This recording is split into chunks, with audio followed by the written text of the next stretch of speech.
So guys, good evening. Am I audible? Or you can respond in the chat window.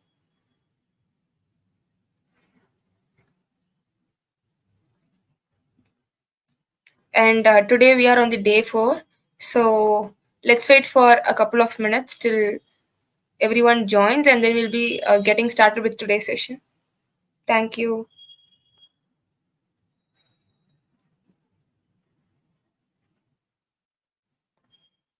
Okay.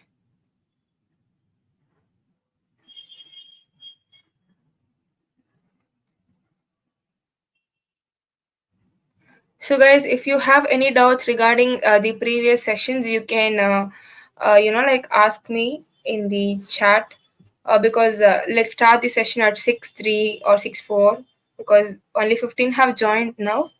And today, we are going to see more interesting concepts in Java because the very basic thing or the supporting pillar in Java is the OOPS concept, which you will be getting in every interview. And it also helps you. The OOPS concepts, it helps you in order to build an application with the help of Java.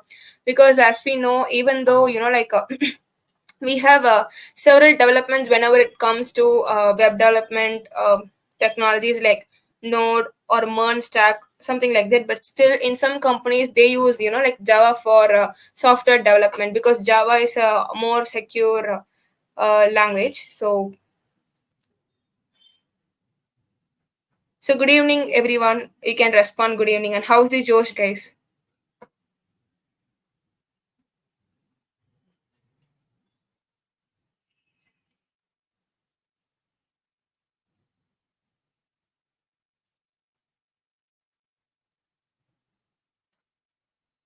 Hi, ma'am. Thank you, Surya. You could add some more emojis now.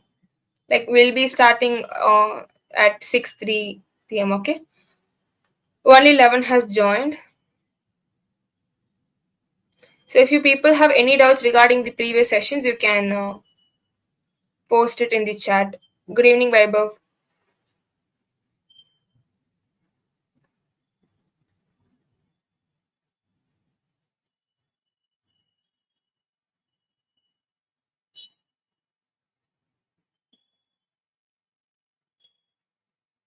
Okay, so let's start today's session. So first of all, we'll be seeing about the Java strings. I think good evening. So I think you people are very clear about what is an array. So array is a collection of elements of same data type, right? So we do have different type of arrays called string array, character array, integer array, okay, float array, double array, and yeah, etc.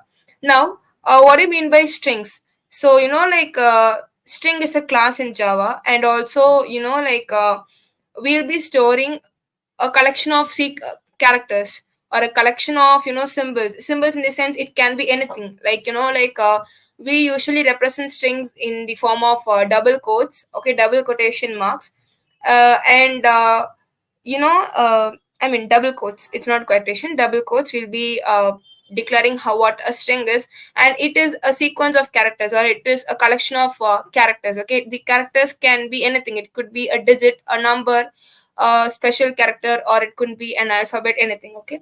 So yeah, so string is a sequence of characters, and string is an object, so which represents a sequence of characters, and we could create string in two ways. Either we can create with the help of a string keyword, or we can also use new keyword in order to create a new string object, okay. And string class, where a string class is being stored in Java, because we do have certain functions with the help of strings, and those things are stored in java.lang package, okay. Yeah, so usually we have seen whatever data types or whatever variables we are storing in Java, it will be getting stored in a heap area, right? The memory, or in the memory, it will be getting stored in the heap area. Similarly, the things, the value and the variables, whichever we are giving a string value, it will be getting stored in a place which is known as string constant pool, okay. And one more thing, whenever we are taking about the strings, so here I'm having two strings, s1 and s2, okay. And you could see s1 and s2 both has the same value, welcome, okay. So first time whenever I'm creating s1 variable, and whenever I'm assigning welcome to it, it will be stored in the string constant pool. Okay, so the value will be stored as welcome, and the corresponding variable will be s1. Okay, again whenever I'm creating s2, okay, s2 and welcome, what it does is in the string constant pool, it checks whether already welcome is present or not, and here it is present, welcome is present, and it points to s1 variable. So what it does is, again a new object is not created in the string constant pool. Okay, the welcome, the same welcome value will be also referenced with s2 object, which means there are two objects which have the same value welcome. Okay, so whenever we are using string, okay, it will be getting stored in a string constant pool, and if two strings are having the, like if two strings are having the same value, then only one value will be getting stored in the string constant pool, two references will be made to it. Okay, and usually strings are immutable in the sense we cannot change or we cannot modify or replace, like the elements, the characters which is present in a string. Okay, and there is another way of string constant pool is a place, is an area. It is kind of heap. In the heap, it's an area where string variable memory is being stored. Okay, so whenever I'm giving s1 is equal to welcome, it will be getting, it is a string object, right? So it is stored in a string constant pool only. Okay, so in the string constant pool, the value is being stored. So welcome is being stored, and it is being referenced with the object s1. And whenever I'm going to create another variable with the same value, to a same value, two objects are going to be referenced. So the place where string objects and its related things are getting stored is known as string constant pool. Okay, and strings are immutable generally. But in order to create string, there is also a method. Okay, we'll be using string builder class. Okay, what do you mean by a string builder class? It's also the same way where we'll be creating strings in Java. Okay, whenever we are creating a string builder, we'll be using new keyword, and there are lot many, like functions which is involved with the string builder class. And whenever you're going, you could ask what is the difference between string and string builder. Okay, the difference is, whenever you're going to create with the help of string, the string is going to be an immutable one. Okay, but whenever you're going to create a string with the help of string builder class, strings are mutable, which means you can change, and there are many default functions which is being involved with the help of string builder. I'll be showing you everything. Okay, so guys, are you clear with what is a string? String is an object in Java where we will be able to store a collection of characters, and I'll be telling you how a string will be like stored. Okay, so let's say I'm going to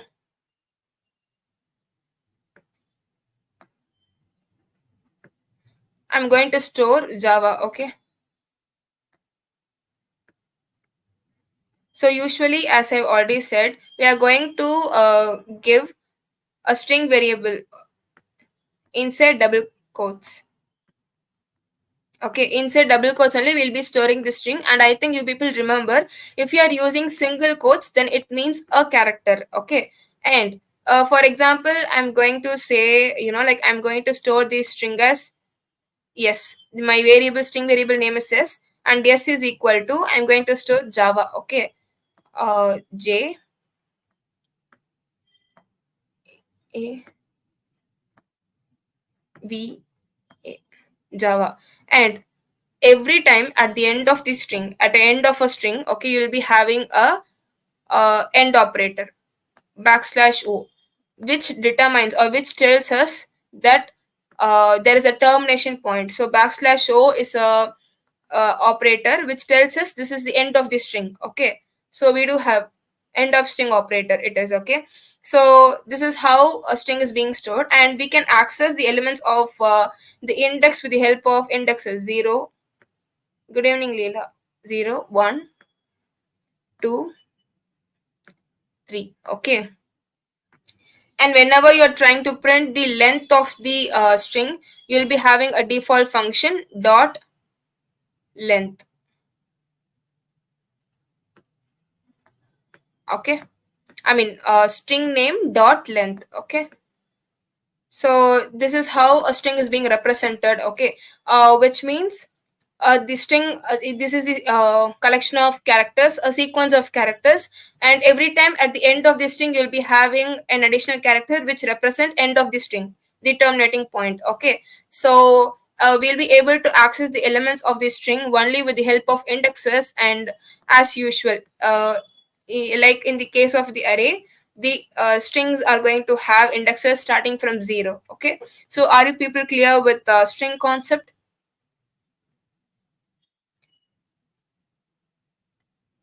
Okay, so I'm going to create a string s1 is equal to, I'm going to give Java. Okay, so whenever I'm trying to print the length, the length is s1 dot length, so I'll be getting 4 as the output.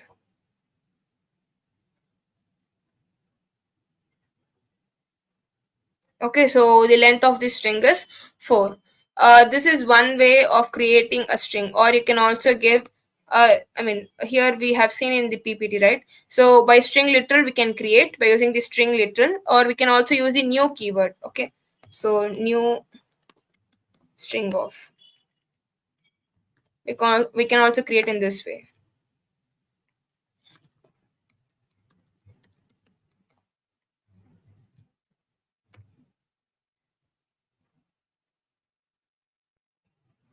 Okay, so why strings are immutable in Java? In the sense, usually string is a data type where we cannot, change or modify its value. It is something, it's I mean, like, we do have in English, right? There are some grammatical rules which is to be followed. If we are going to use, vowels, it's necessary that we are supposed to use an in the before. So similar to that kind of, syntax and grammatical aspects, so we do have certain things which is to be followed in programming languages also. Okay, and when it comes to Java, not only in Java, usually strings are immutable, which means you cannot change the value, or you cannot modify the elements present in a string, and it is being predefinedly written. Okay, so but with the help of the string builder class, we'll be able to manipulate even string object. Okay, and so with the help of new keyword, we are going to, uh, create a string literal string object, or simply by string also we'll be able to create. So this is all about strings. So I mean, let's create. So people are clear with this?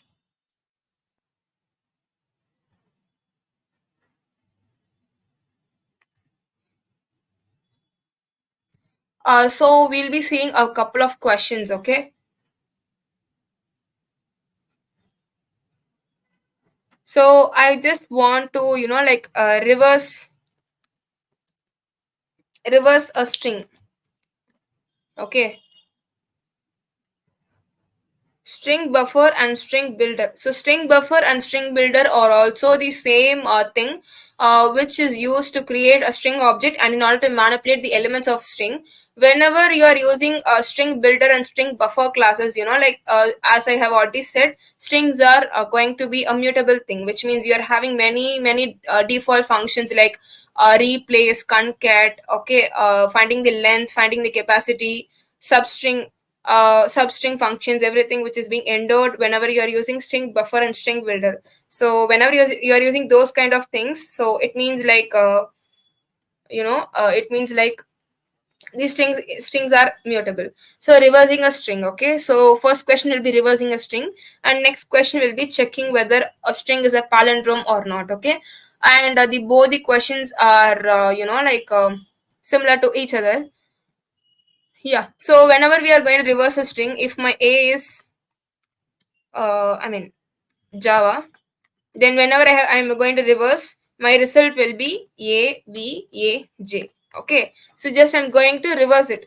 So we are having a couple of things which we could follow. And whenever we are using a string builder class, we do have a default function dot reverse. which means string name dot reverse, it gives us the just the reversal. Okay, but whenever you're dealing with competitive programming kind of stuffs, you are supposed to avoid some, like predefined functions which is already been written. Okay, so one thing which you can do is, you can I'll be telling a very very simple example. Okay, I'll be giving you two approaches. Okay, first thing is to reverse a string. Okay, so I'm going to get a string input from the user. Guys, are you clear with strings? So I'm going to create a scanner object.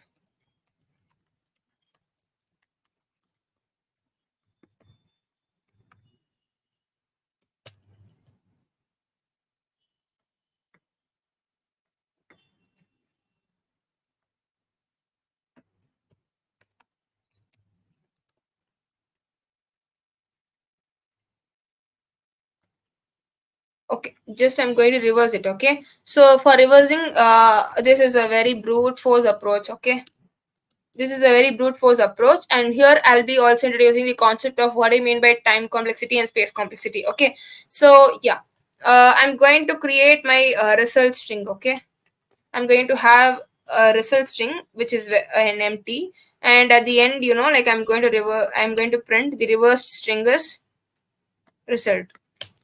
Wait, I haven't written the logic. Okay, yeah. So what now what I'm going to do is, so this is my this is my string, right? Whenever I'm going to reverse, I'll be having an empty string. S is equal to, which have nothing in it. Now, so by using the for loop, I'm just going to iterate my for loop from the end of the string. Okay. So I know the size of the string, right? So I'll be getting it with the help of dot length function. So from my third index, I'm going to, like iterate in a reverse manner, and I'm going to add that characters into this string. Okay, so I'm going to put a for loop for int I is equal to s1 dot length I is greater than or equal to 0, I minus minus s plus is equal to s1 dot caret I. Oh, sorry, it's not s plus, result plus is equal to. Okay, so whenever I'm trying to print my result, java.util.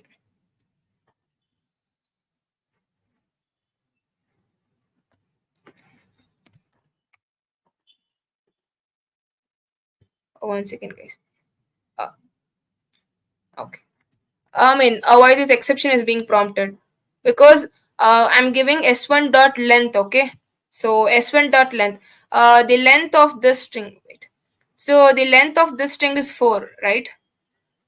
The length of this string is 4, but we do have indexes only from 0 to 3. So in this step, what I'm doing, my I value will be starting from like 4, and that was the mistake which I have done from 4. Whenever it checks s1 dot caret 4, we don't have anything at character 4, right? At index 4 we don't have anything, so only it is giving that exception. Okay, so now it works.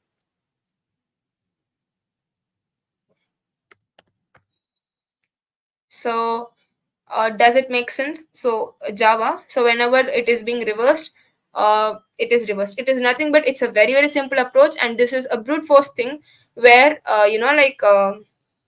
you're going to just store the characters in another string just by traversing it in the reverse direction. Okay, and this is a brute force approach, and I'll be telling you what will be the like time complexity which is being involved here, as uh, each and every character is going to be checked in this method. Okay, my time complexity will be O of n.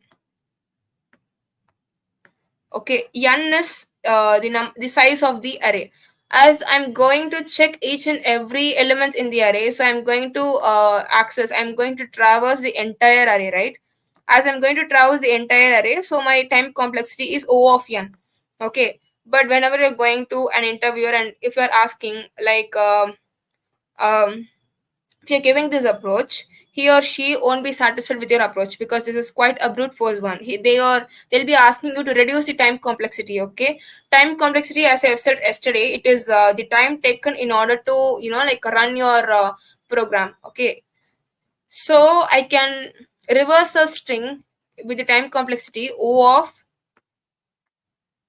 n by 2.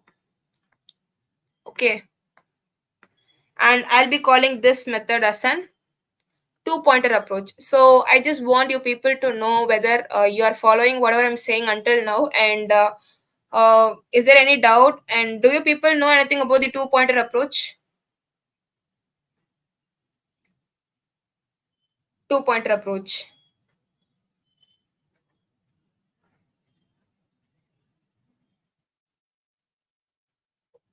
We could also reverse a string with the help of. Okay, so let's see what do you mean by a two pointer approach, and this is not something which is related to Java. Two pointer approach is a normal a DSA concept. Okay, data structures and algorithms concept, where two pointer approach is an algorithm or it is an approach in order to solve these kind of problems. Okay, so okay, okay, okay, don't worry. Okay, so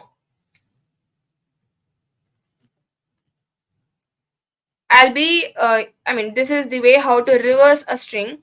Now I'll be teaching you two pointer concept in order to find whether a number is palindrome or not. Okay.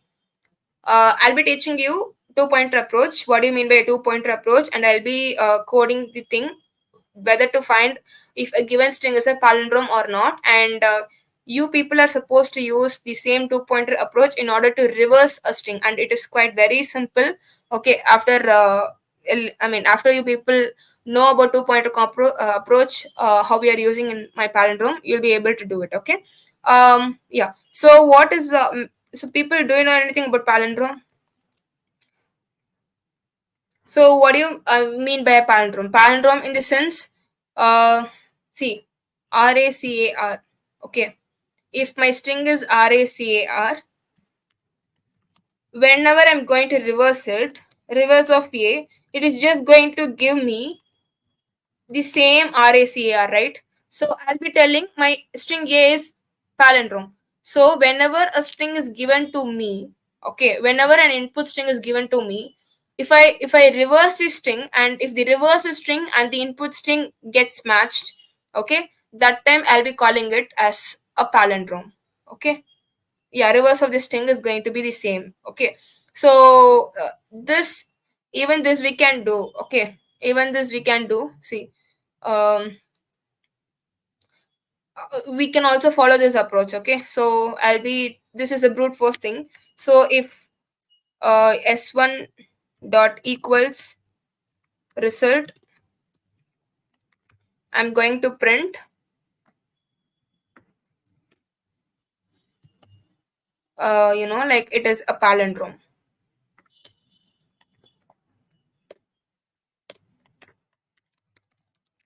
or else palindrome, or else I'm going to print, oh sorry, or else I'm going to print it's not a palindrome.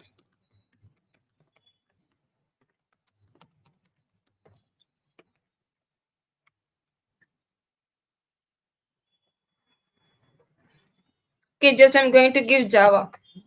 It is not a palindrome because Java and AVAJ, it is not equal, right? So if I'm going to give the example which here we have seen, RACAR, it is a palindrome. Okay, so this is a brute force approach where like each and every characters will be getting traversed and iterated. So it is O of n time complexity. So I'm going to reduce it with the help of a two pointer approach. I'll be teaching you. So okay,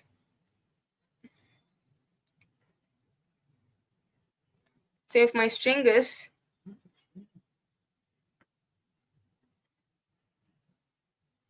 racer, right? So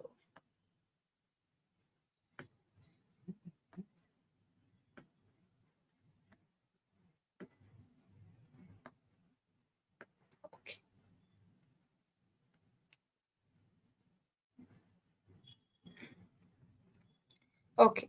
Now it is racer. RACAR.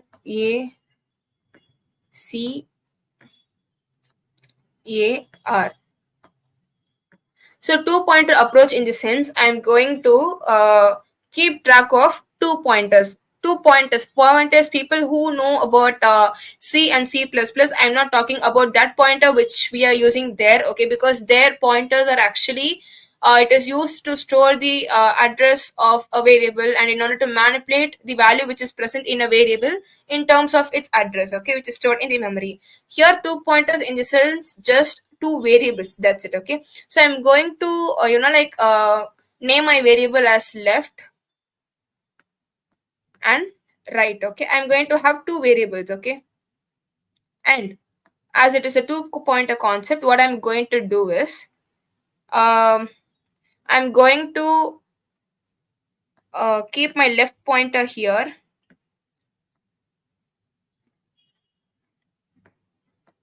and I'm going to keep my right pointer at the end of my string.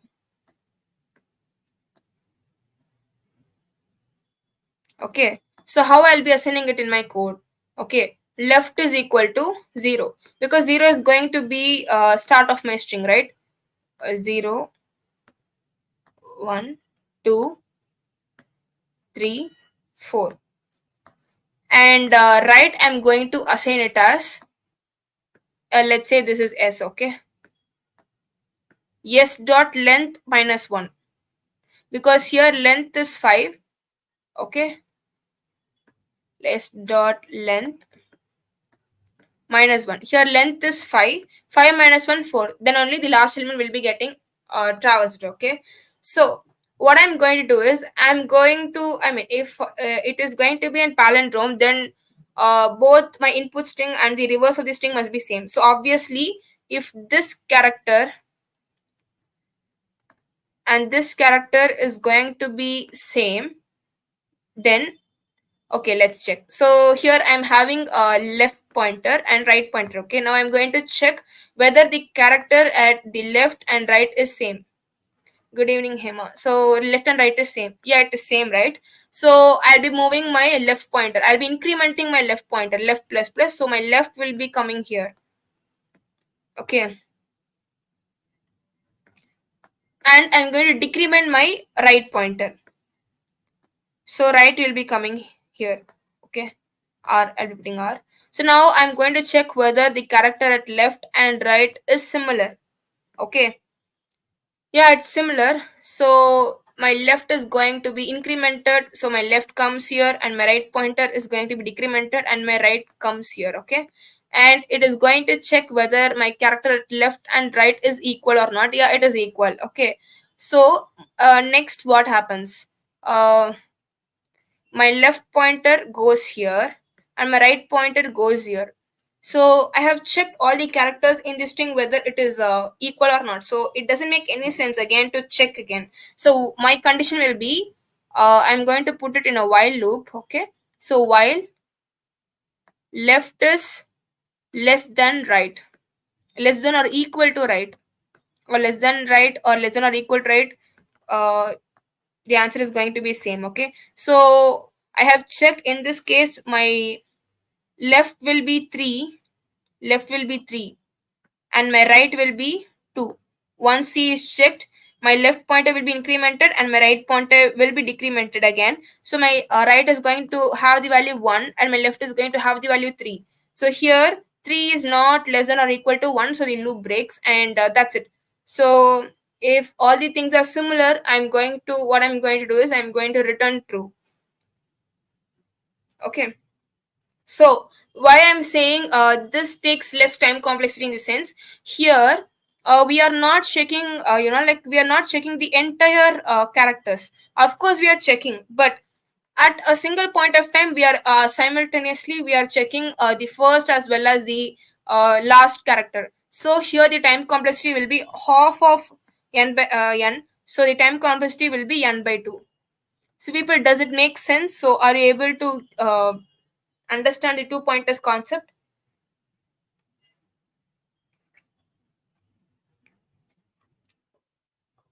Are you able to understand the two pointers concept?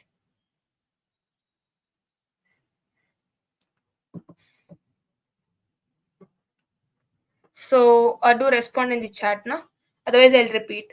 And there might be a question for you, like, yes, ma'am, thank you. Okay. So I'm sure that this method will help you. And people try to solve, uh, try to solve. I'll be showing you the code. First, I'm explaining the concept, then only I'm showing. I'll show for sure. Okay. So let's say I'm going to have something called K here. Okay. Sure, I'll be showing you Vaibhav. Okay. So first, I'm teaching you the concept of two pointers. Then I'll be telling you about the code. Don't worry. Okay. So we'll be writing, like a separate method for finding a palindrome. Then we'll be checking it out. Okay. After seeing this concept, we'll be moving into oops concept. Okay. Okay. So here, think if I'm going to have that's the assignment of yours, because it works on palindrome, how we get reverse on a normal string in the right. See, I have given you a hint. You're just going to use left and right pointer, right? So here you can do swapping now. That in that concept we'll be calling it as an in place swapping. So just swap the elements which is present in right and left, okay, by introducing a temporary variable. Okay. um yep. So let's see when the condition breaks. Okay. So this is not a palindrome. Okay. So first of all, my left will be here and my right will be here. Okay. So I'm going to check whether right and left is equal or not. Yeah, it is equal. So now my left will be incremented and my right will be decremented. Now I'm going to check whether my character at character at L is equal to R. No, it is not. So the loop breaks and false is being returned. And this is how a string which is not palindrome will be checked. Okay. This is one thing. And whenever you are going to reverse,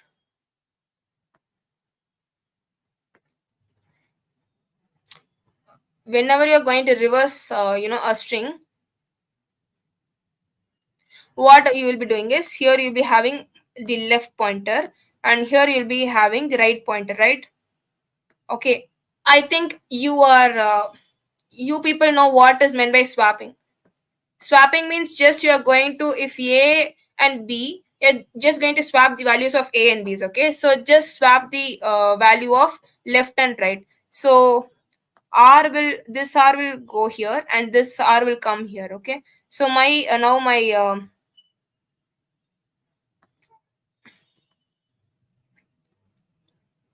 now my string will be R because I have swapped. Then again, increment left and decrement right. Okay. So now swap left the characters which is present at left and right. So A will come here and K will go here. So it becomes K A. And I think C, like as it's the middle element, don't swap it. Okay. So C. That's it. Can you please explain about regular expression? Sure, I'll be telling you a glimpse about what is regular expression, because I don't think that concept will be very useful for you, because we do have less time in order to deal more about the oops concepts. Okay, so I'll be telling you the code for finding a palindrome with the help of two pointers approach. Okay. Okay, so I'm going to write a method. Okay, where my method will be returning a boolean. Boolean in the sense, if it is a palindrome, it will be returning true. If it is not a palindrome, it will be returning false. Okay, so my method name will be palindrome, and I'll be having three parameters. I want to give the input string with left and the right value. Okay. uh i mean don't give left and right. No, will be okay.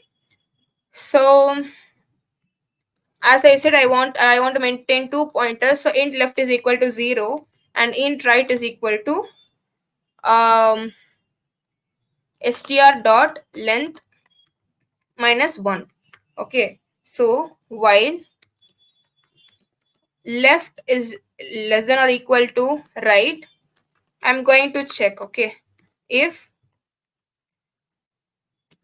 s dot caret left is not equal to s dot char at right, then I'm going to return false. That's it.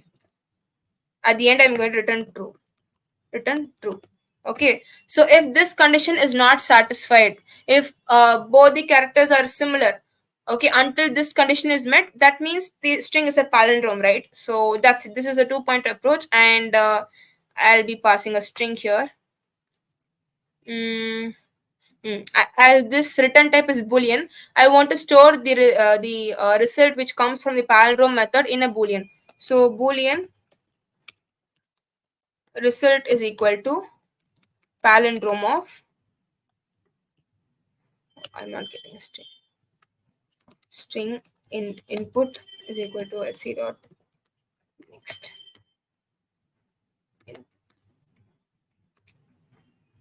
Okay, so if result, then print palindrome, else not palindrome.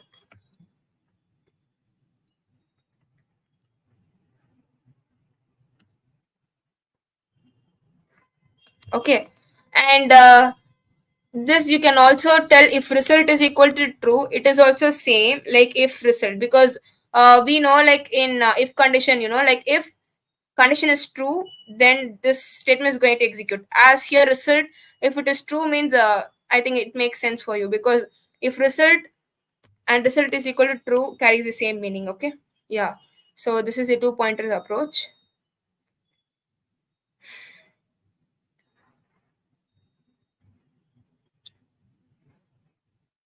Oh, if str, okay, because I have given the name str here, and I have used str dot caret str dot caret. Oh, sorry, there is a major mistake which I have did. So in the while loop, I want to increment and decrement the left and right pointers, na, left plus plus and right minus minus.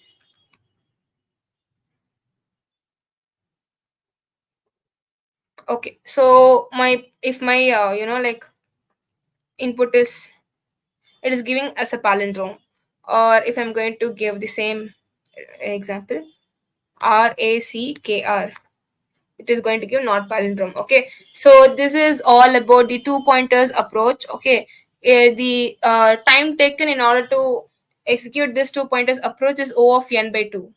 So guys, are you clear with the two pointers approach? And this is all about strings, and we do have string builder class. Okay, and you can go and explore more about these many various string builder functions which is being present in Java. Okay, and whenever we want to speak something about the regular expressions in order to see in Java, um, there are some like default functions in Java.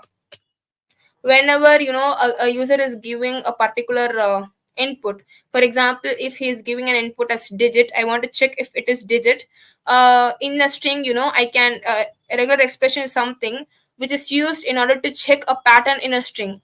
So if digits are present in a string, or if alphabets are present from A to Z, I'll be able to check it, I'll be able to match the string, I'll be able to find or search a string for search a pattern in a string by using regular expressions.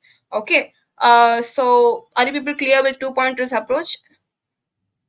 So I want everybody to like acknowledge, because it's quite very important whenever we are seeing about the problem solving part.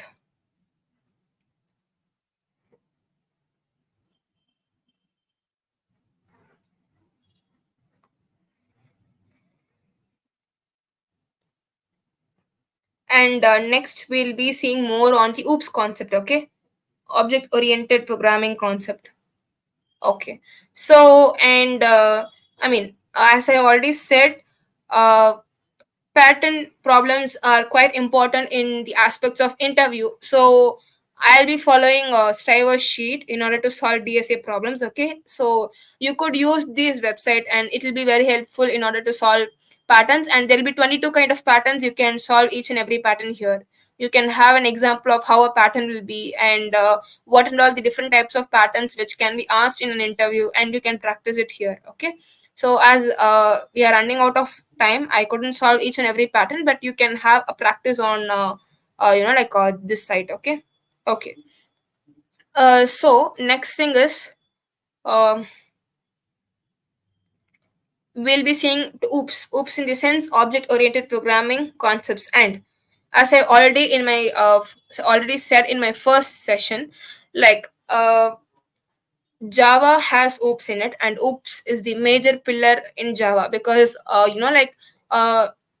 you do have you can also build console based applications like various things like ticket booking, or hotel management system, or movie book ticket booking system with the help of these oops concept. And oops concept is used everywhere whenever you are going to solve any problem, or whenever site in this sense website.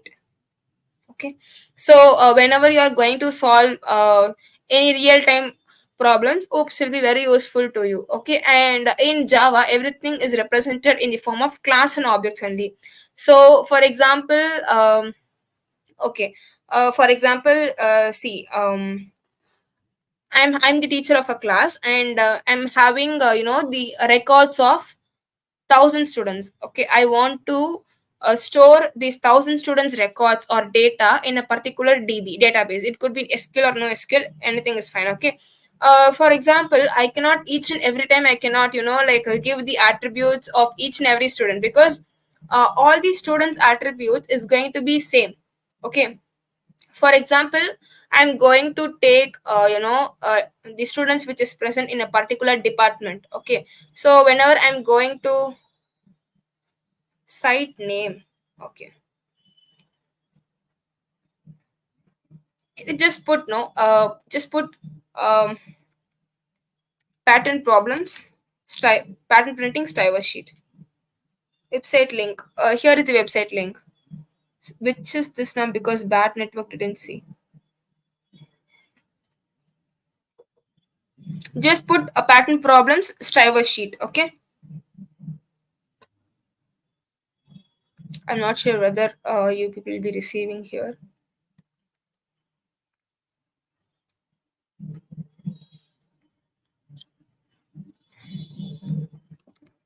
So you can follow this sheet if you want to, if you want to follow DSA things.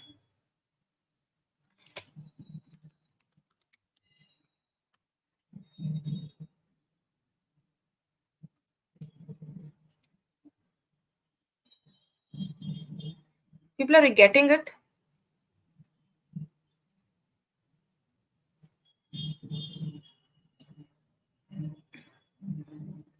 Oh. Okay, one. Sorry, sorry. Okay, I think I won't be unable to do. Okay. Mm, this is the thing. Just put printing stiver sheet. The name is stiver sheet. Okay. Um, and it's quite really very good. Okay. So as I already said, I'll be explaining you the use of oops concept. Okay. Okay. So I'm going to maintain, or I'm going to store the details of 1,000 people. Okay, and let's suppose they are having some similar attributes, like they are having a similar department name. Okay, I'm going to store the values like I'm going to store the ID, the roll number, unique ID which is given to a student, and the name of a student. Okay, and the class, the CGPA. I hope whatever I'm trying to say is clear to you, because I couldn't write because I'm just using the mouse pad. And department.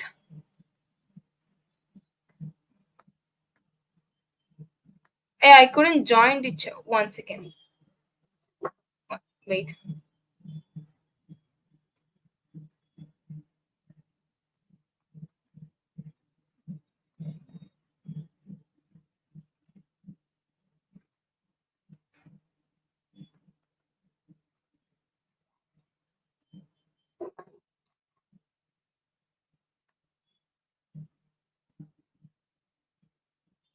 one second, people. I'll put it in the chat, and you people can check it in the internet itself. You'll be getting it.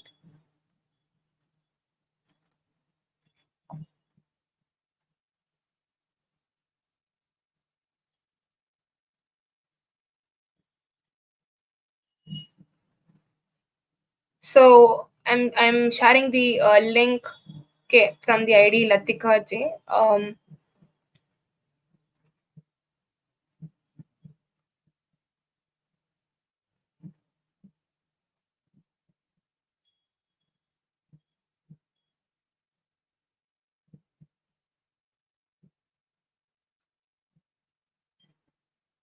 Okay. Okay, I hope that's great. Okay, so I'm going to have department and I'm going to have the college name.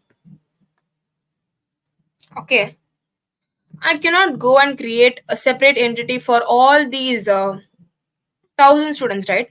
So what I'll be doing is I'll be like having the blueprint of all the attributes and methods of a particular or entity. Okay, so that I'll be calling it as class, and here my class name will be a student. Okay, and in the student I do have like several attributes like ID, name, class, CGPA, department, college, because all these thousand students are going to have these attributes, right? And I'll be having certain methods in my class. For example, display is used in order to display the data of all the students. Okay, I'm going to have display methods, or I can even have many methods in my class. Okay, so instead of creating thousand entities, what I'll be doing is i'll be just having I'll be just having one class. Okay, where I'll be having once again yeah, where I'll be having all these attributes and methods. So this is the blueprint of my student object. This is the blueprint of my student entity. Okay, what I'll be doing is I'll just be creating thousand objects for this class. Whenever I'm creating my first object, I'll be able to manipulate all these values, because here I said all these thousand people are going to be from the same department and from the same college. So these two entities are going to be a same entity for all these thousand students, but these things are going to vary: ID, name, date of birth, class, CGPA. These are the things which changes, right? Because one student's data is not equal to another data. So what I'll be doing is I'll be creating a separate class called student. Okay, and I'll be having all the attributes and the methods there. Just whenever needed, I'm just going to create an object.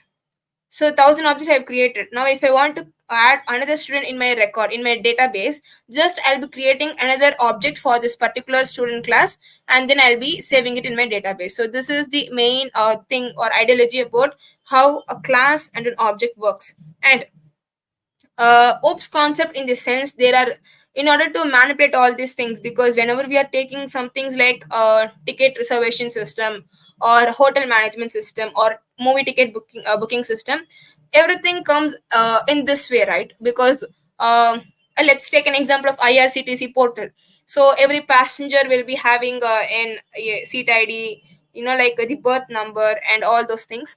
And according to various constraints, we are going to assign the seat numbers, because according to the age of a person, we are going to give, if he or she is an old age people, we are going to assign lower birth, or if we are going to assign upper birth. So all these things can be done with the help of oops concept. And in oops concept, we do have four concepts, which is very, very, very important. Okay, yeah, and the thing goes here: inheritance, polymorphism, abstraction, and encapsulation. Okay, these are the four main pillars in oops. Okay, what do you mean by inheritance? Okay, let's suppose I'm going to inheritance in the sense, I mean, you people are clear with what is a class and object? Because if you people are clear with class and object only, I'll be able to tell you about the four concepts: abstraction, polymorphism, then encapsulation and inheritance. Okay, so I just want you people to know, are you clear with the class and objects concepts?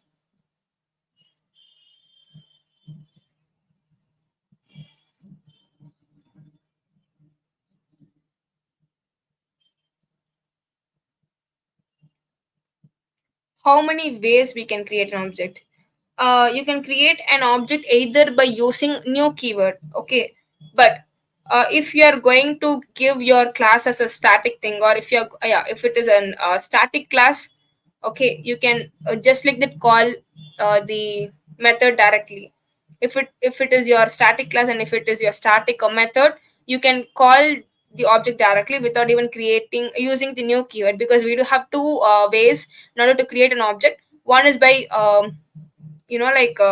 using the new keyword, and if it is a static object, without using the new keyword, you can directly make use of the class name. Okay, and now for the simplicity side, you just keep, whenever you want to create an object, you are supposed to use new keyword. Okay, whenever you are seeing more about the abstraction part or the static methods, you'll be getting very familiar with creating an object without the new keyword. Okay, but I just want you people to know whether you got an idea on what is a class and what is an object. It is very very simple, guys. See, because for n number of students, we cannot create n entities or n files in order to store their values. So what I'm going to do is, I'm going to just have a blueprint, and I'm going to create 1,000 objects.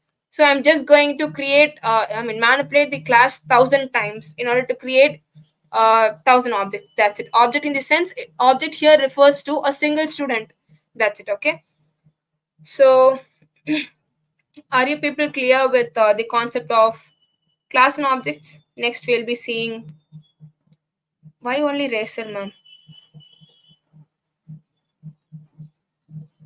uh New keyword, new instance method of class factory method pattern. And I mean, Bible, here the factory method pattern, in the sense, we do have different design patterns in Java. Okay, whenever you are dealing with low level programming concepts, I mean lower level programming thing, LLD. Okay, so you'll be having factory method thing. So now we can use the new keyword method, and obviously I'll be telling you on constructors also. Don't worry. Okay, usually we'll be creating method object only with the help of new keyword here. Okay, why only racer, ma'am? You could you could give any example. Okay, see, if I give another string other than racer, I'm not getting a palindrome. Can you tell me to which input you're not getting it as a palindrome? See, here I'm going to give an input a b a. Okay, it is a palindrome, because whenever we are going to reverse, we are going to get the same thing, right? So a b a, I'm getting a palindrome. Or I'm going to give something like a b c d, a b c d, then d c b a. It is a palindrome, right? So I'm getting a palindrome. Okay, so you can try out with many examples. I think clear, be clear on the logic, and I think you have missed somewhere, Banu. Okay, you check the code. um Understood. Okay. Okay, so this is all about class and object. uh mm. Now, whenever you are going to see the four important concepts, first thing is inheritance. Okay, we do have different type of inheritance in Java, but first, let us know what do you mean by inheritance. Okay, so I'm having class A. Okay, I do have, and the variables whichever we are using inside a class is known as instance variables. Okay, so if I'm writing class int A or int id, int id.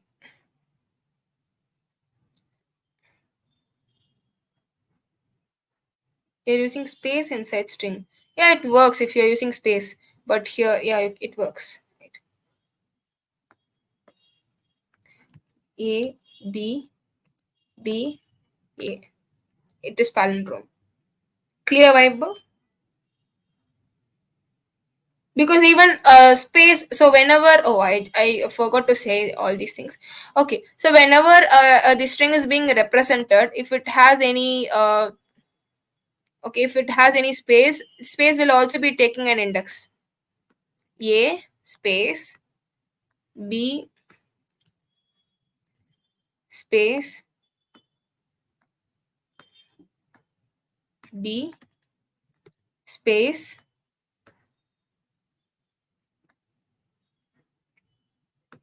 A, and the last character will be end of string.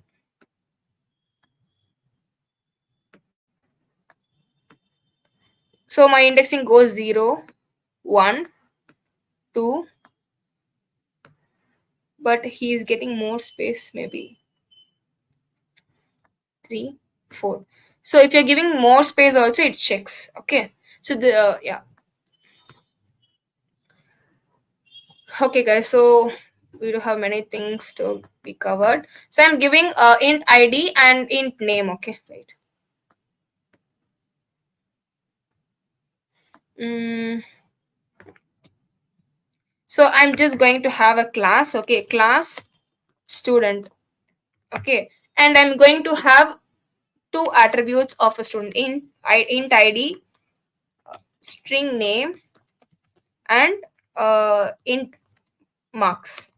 Okay, now these things are known as my instance variables. Okay, because or class variables, the variables which are being used inside a class is known as a class variable or an instance variable. Okay, yeah. Now I do have a method here. For example, I have a method display. Okay, I'm going to have another class student, then marks. I'm going to okay, marks.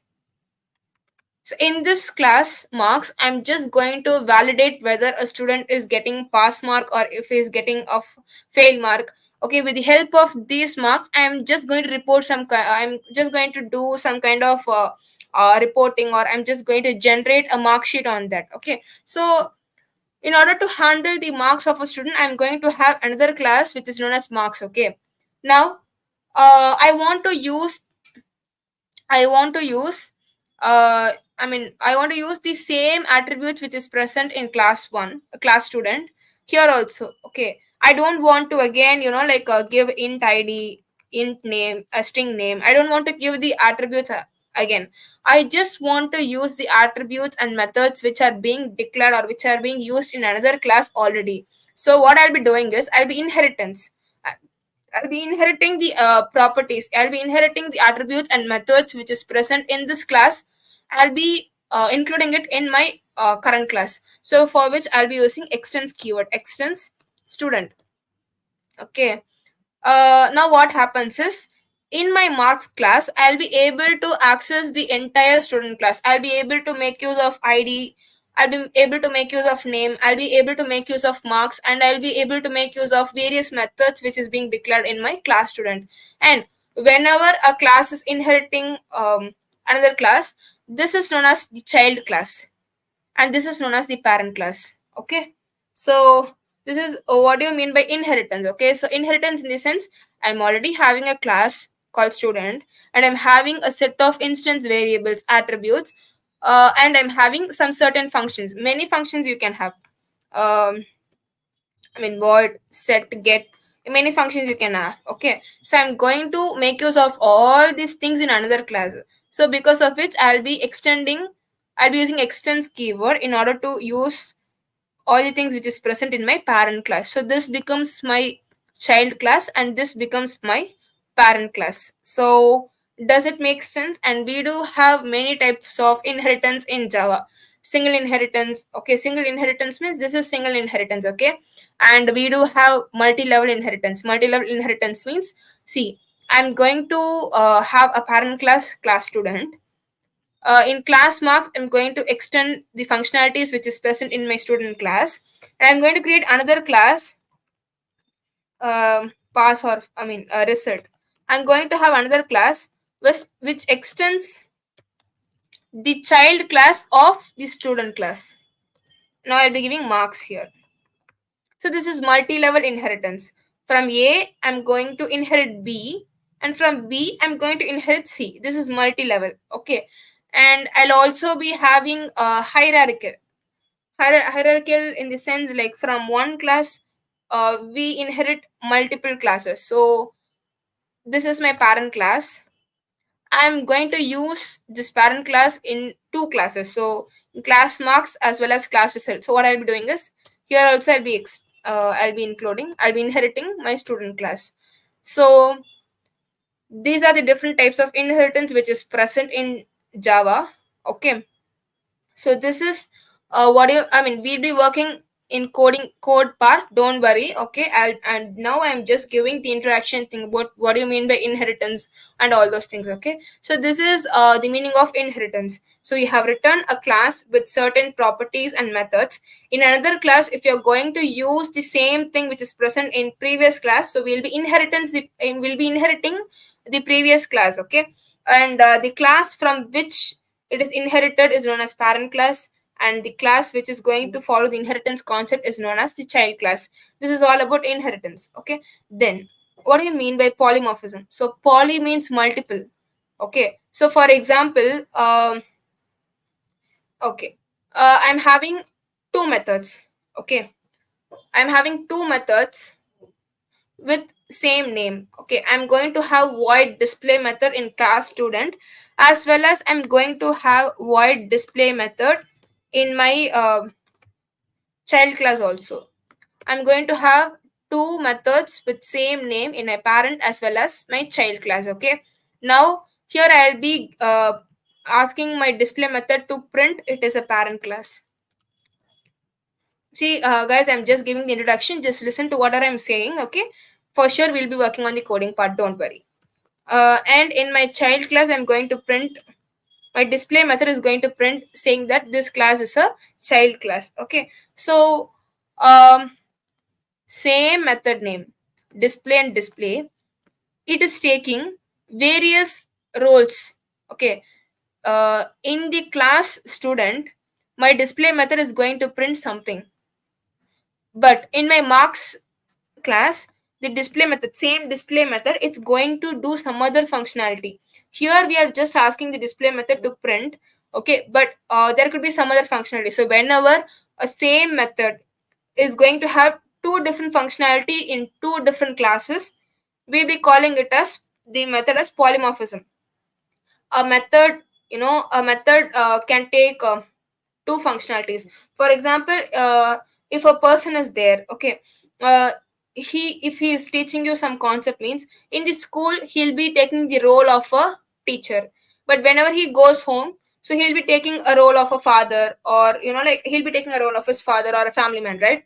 So let's suppose you keep something as school is one class and home is another class. So the same person, when he is in the school, he takes the role of the teacher, but the same person, when he is in home, he takes the role of a father. So the same person can act as both um, teacher as well as father, right? So this is this is the best example for telling what a polymorphism is. And in polymorphism, we do have two very very important concepts. One is method overloading, and another one is method overriding. Okay, so method overloading means it is compile time polymorphism, and method overriding means it is runtime polymorphism. Okay, we'll be seeing the coding part. And next thing is abstraction. Okay, what do you mean by an abstraction?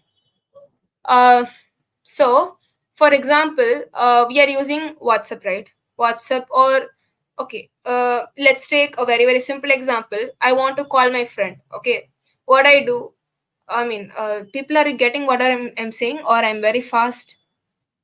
because there is no response from your side. So are you able to follow what I'm saying? Because these concepts are very, very important. So I'll be explaining your concepts till 7:10 or 7:15, and then we'll be seeing the coding part, okay? And after which, if time permits, I'll be also giving a touch on the collections thing in Java.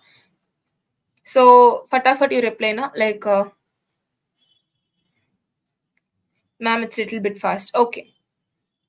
As we are running out of time now. So okay, don't worry. I'll be explaining you in a very, I mean, not in a very slow pace. Okay. So I mean, just tell me, Vaibhav, you understood what is inheritance and polymorphism, right? So it's clear now. Fast. Okay. So what do people didn't understand? Because I'll be telling it again. Do you people understood inheritance? Banu, did you understand inheritance?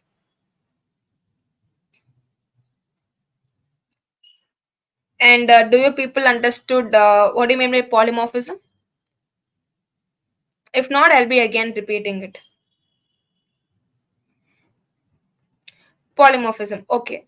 So, see, polymorphism. Whenever we are taking the real-time example of what is meant by polymorphism means, polymorphism in the sense taking multiple roles or a same method. Okay, it will be having the same method name, but in different classes, the functionalities or the feature of that method is going to be different. Okay, methods of polymorphism. Yeah, I'll be telling you we do have two methods of polymorphism while explaining you in the coding part. Okay, dynamic polymorphism in the sense it is method overriding, and it is also known as runtime polymorphism. Okay. uh, okay guys, so first we'll be very clear on what is polymorphism. Okay, so here in I'm having two classes, class student and class marks. Okay, but my method is going to be same. Okay, void display and void display, my method is same, but in my class student, the display method is going to perform a different functionality. So here I'm going to make use of, here I'm going to print parent class here. Okay, but in my marks class, the same display method only.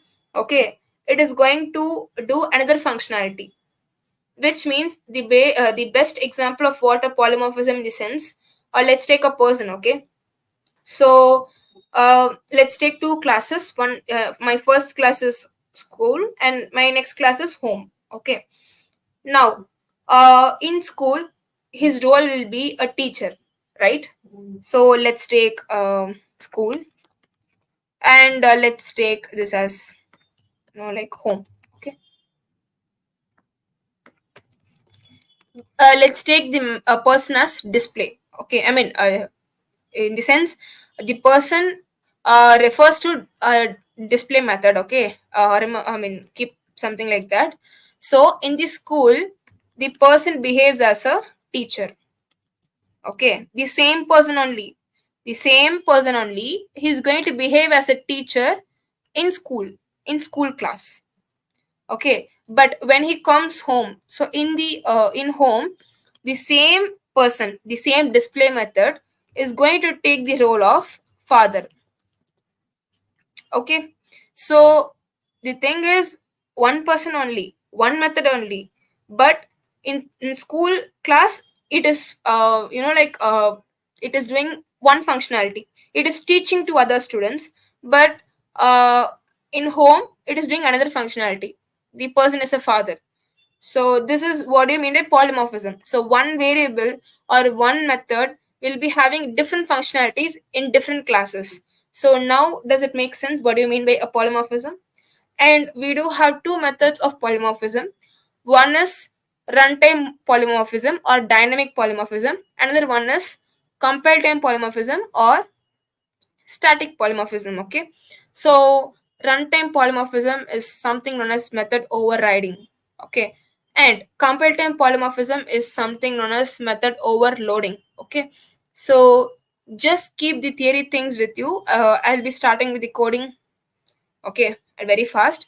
And whenever you are coming to see about people, are you clear what is meant by polymorphism? and just we'll be seeing the theory thing of what do you mean by abstraction and encapsulation. Okay, encapsulation in the sense, your encapsulation, you just remember, how a capsule will be. Okay, so in that similar way, we are going to bind the data and the code together into a capsule kind of thing, and that is known as encapsulation. Okay, data binding. And whenever you are telling about the abstraction concept, uh, I mean, I'll be giving you a real time example. Okay, so let's say I'm going to call my friend, I'm going to say something, or I'm just using WhatsApp. Okay, if I want to convey some message to another person, what I'll be doing, I'll be just opening the app, I'll be putting some text in the chat, I'll be clicking the send button, and somehow the another user at the opposite side will be receiving it, right?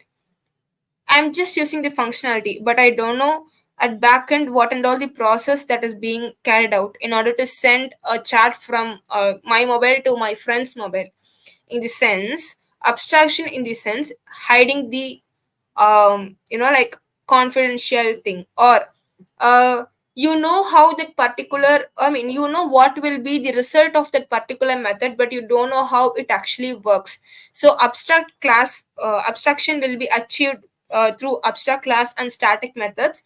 So with the help of abstract class and static methods, the user will able to the user will be only able to use the functionality, but he or she doesn't know anything about how that system really works. So now I'll be able to use WhatsApp. I can use WhatsApp. I'm an user. I can use WhatsApp, but I don't know really how.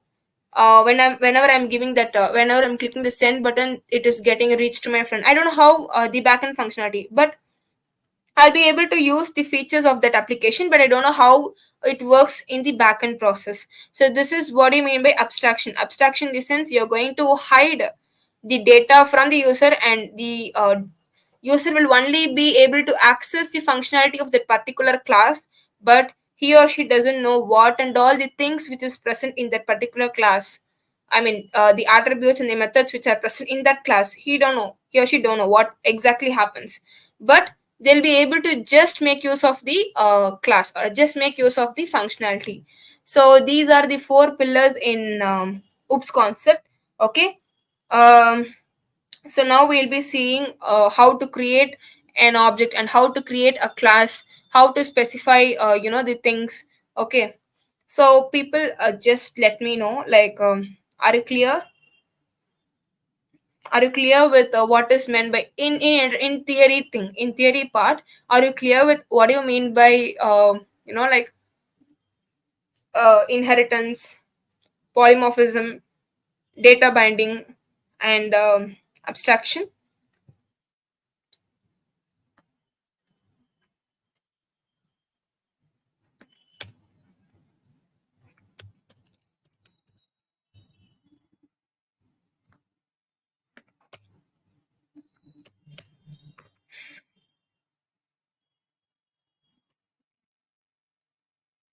Do let me know in the chat window now, because we have to start with the coding part.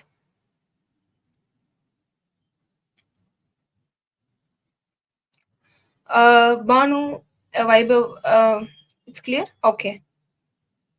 Okay. Thank you, people. So now only we are going to start with the coding part, okay? So don't worry. Code with me parallelly. Okay. So now I'm going to create a class, okay? Just first we'll create a class, okay? And we'll be creating an object in order to manipulate things, okay? Okay. So while doing this example, I'll also be telling you what do you mean by an constructor. Okay, so I'm going to give a class student. Okay, and I'm going to declare instance variables. Instance variables are also known as class variables. So for time sake, I'm going to give only three instance variables: int id, unique id of each student, string name, okay, and int marks. Okay, now I'm going to create a constructor. Okay, a constructor. Constructor is something. constructor is not a method, okay, but constructor is similar to a method, okay. uh, there is a very like a slight difference between what do you mean by a constructor and what do you mean by a method. Method do have a return value, okay. So sometimes whenever you're giving a method as a whenever you're giving a method which is going to return an integer value, obviously it will be having return statements in method, but constructor will not return anything, and there is no concept of return returning in constructor, okay. Constructor means uh and constructor must be your class name, okay. Here my class name is student, okay. So obviously this is my constructor. With the class name I'm going to create a constructor, okay. A constructor is something just a replica of our class, okay. And constructors, we'll be using constructors only in order to create a new object. We do have two types of constructors in Java. One is default constructor and another one is parameterized constructor, okay. uh, Constructors are similar to method, but it like it have the class name and the attributes. We can pass any parameters into it, and we do have two types of constructors: default and parameterized. One more thing, you can override a default constructor, and every time whenever you are creating a class, I'm creating a class student, automatically a default constructor will be created, okay. Automatically a default constructor will be created whenever you are creating a class in your Java, okay. You can override a constructor. Override a constructor in the sense, usually the default constructor, if my name is class, if my if my name of the class is student, the default constructor will be something like this, and it will be created already by Java. Whenever you're creating a class, you can override a default constructor, in the sense you can change the functionality of default constructor. You can give some println statement or what this default constructor must do in your code, okay. So okay, I'm creating a constructor and I'm going to pass three attributes: int id, string name, int marks, okay. So these are all the attributes, parameters which I'm going to pass from a main method, okay. You will be clear, wait, you will be clear, okay. Now uh okay, int I, int n, int marks, okay. So to my constructor, to my student constructor, these three parameters are going to be passed from this main method, okay. So I'm just going to assign id is equal to I, name is equal to n. I'll be telling you m is equal to marks, okay. Oh sorry, marks is equal to m. I'll be telling you about this code also, don't worry now. Void display, I'm just going to print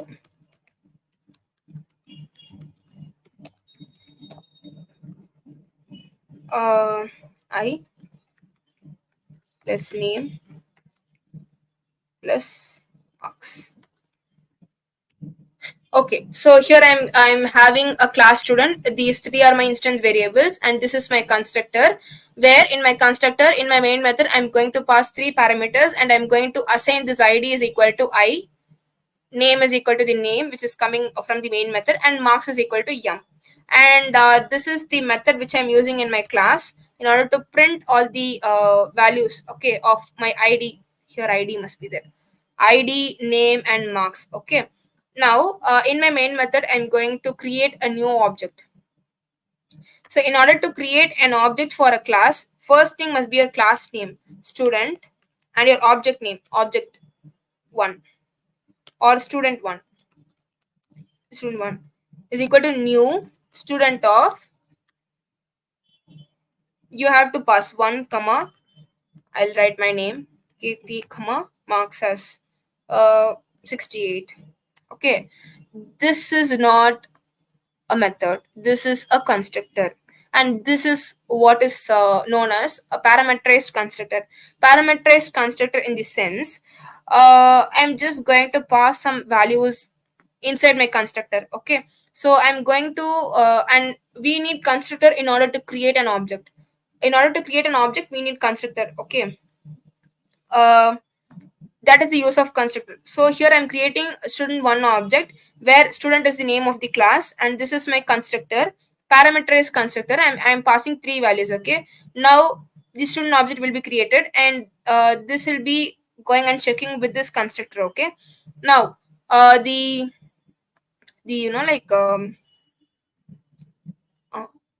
uh, now I will be taking up the value 1. Now I'm going to assign id as 1, right? So id is equal to id will be 1, name will be Kirti, and marks will be 68. Okay, so whenever I want to access the method of a particular class, I'll be able to manipulate everything only with the help of object. So here student 1 is the object name, and if I want to access the method which is present in the student class, I just want to make use of the object which I have created, student 1 dot display. Okay, now you're getting the output 168 and a 1 Kirti and 68. Okay, so I'll be telling you also about this keyword. This is the basic thing of how you will be creating a class and how you will be creating an object. Okay, so this is what I have said. This class is a blueprint of my student entity. So if I want to create if I want to store the data of my 1,000 students, I'll be just creating another student. Student 2 is equal to new student of, my id is 2, Banu, her marks is 98. Okay, so I'll be I'll be using the methods of the class with the help of object, student 2 dot display. That's it. So like this I'll be creating 1,000 objects in order to store the details.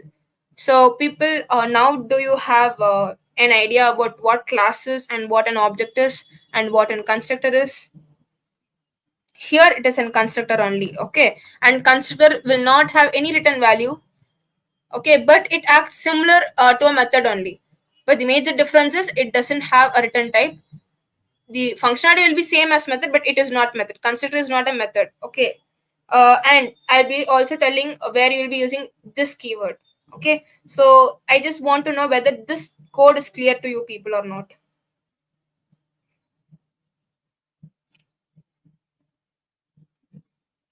uh,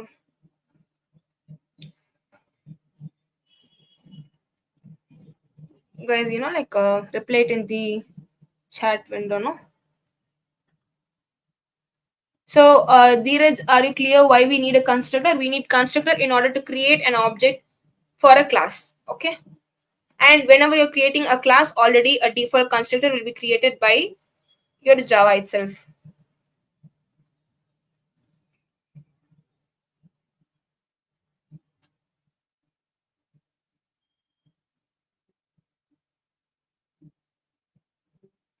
People, are you clear with this?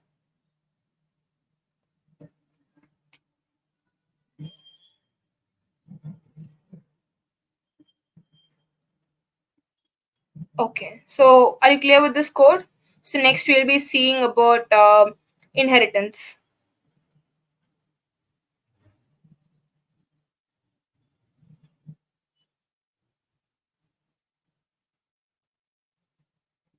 Okay, I think you are clear with this.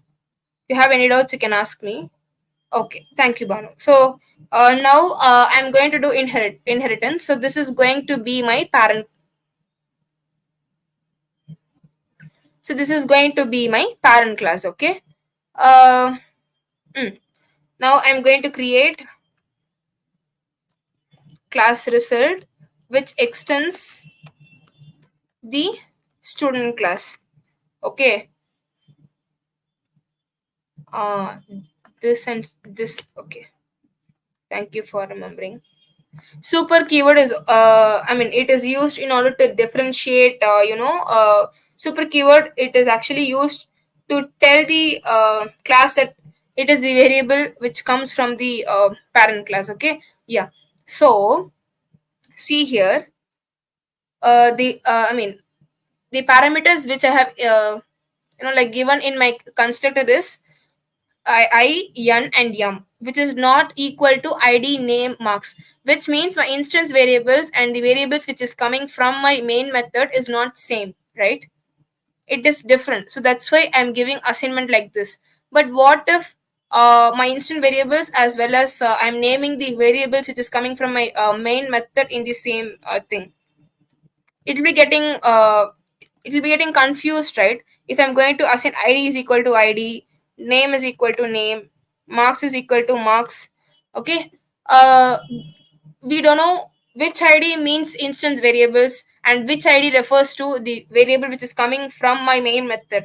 In order to differentiate that, in order to say that this id, this variable, okay, this variable is the variable which belongs to my class, so this variable is my instance variable, I'll be using the keyword this dot id. This dot id in the sense, these id, this variable, it references to the variable which is used in this class. So this is my instance variable. So in this scenario only, I'll be making use of my this keyword, because my parameters and my instant variables are going to be same. Okay, so in this place I'll be using this keyword. Now only it works. Okay, let's see what happens if we are not giving this. It will be prompting us the error.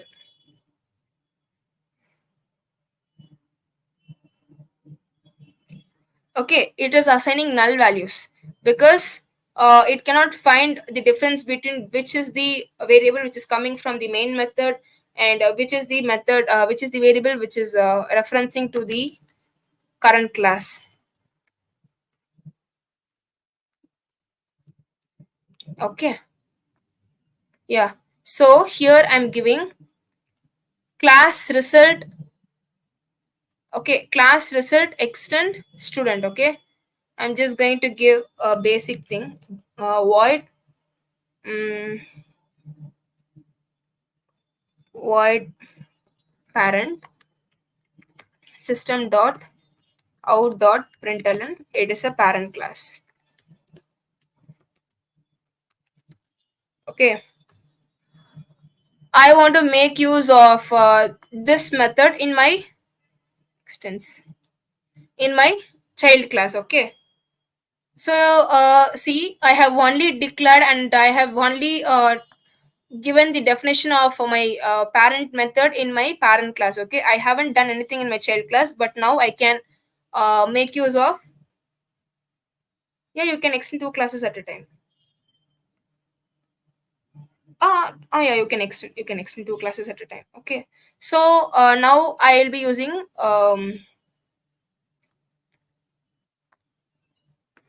be telling you the example of inheritance. Okay, so in my parent class only I'm having the method void parent. In my result I'm not having anything called as void parent. Okay, now I'll be accessing it. So student object 1 is equal to new result of new result, or we can give result itself. Wait. Result object 1 is equal to new result. Okay, I'm creating an object for my result class. I'm just going to print object 1 dot parent.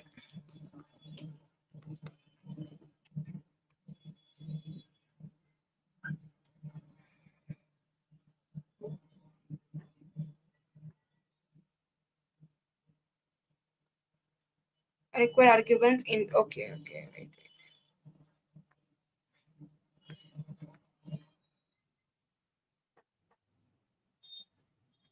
Okay, so i'm just having a I'm just having a method. I'm just having a method parent in my parent class. And in child class, I haven't defined anything, but I have just extended the student class. Okay. So whenever I'm creating an object for my child class, and whenever I try to access my method in the parent class, I'll be able to access it. So this is a perfect example of what I mean by inheritance.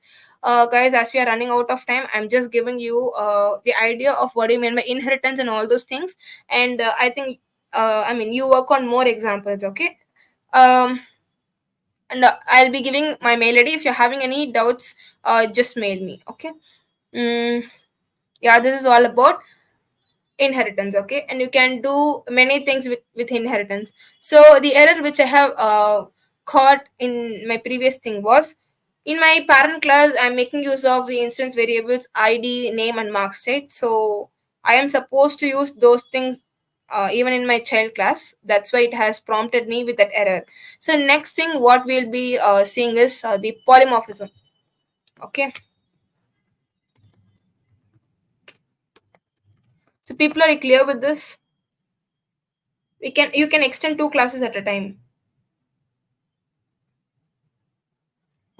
Polymorphism. So we do have two types of polymorphism in Java.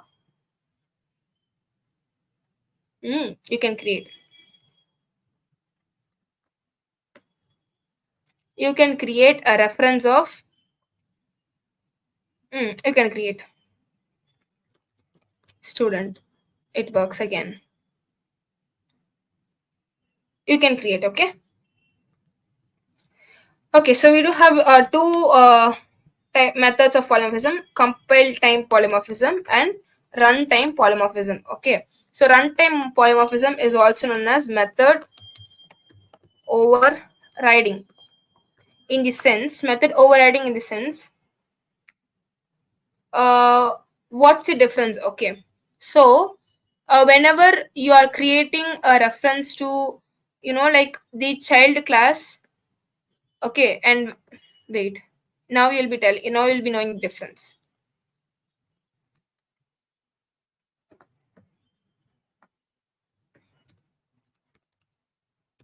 Child class. Okay, see, in my object one, I have referenced my parent class and I have created an object for child class.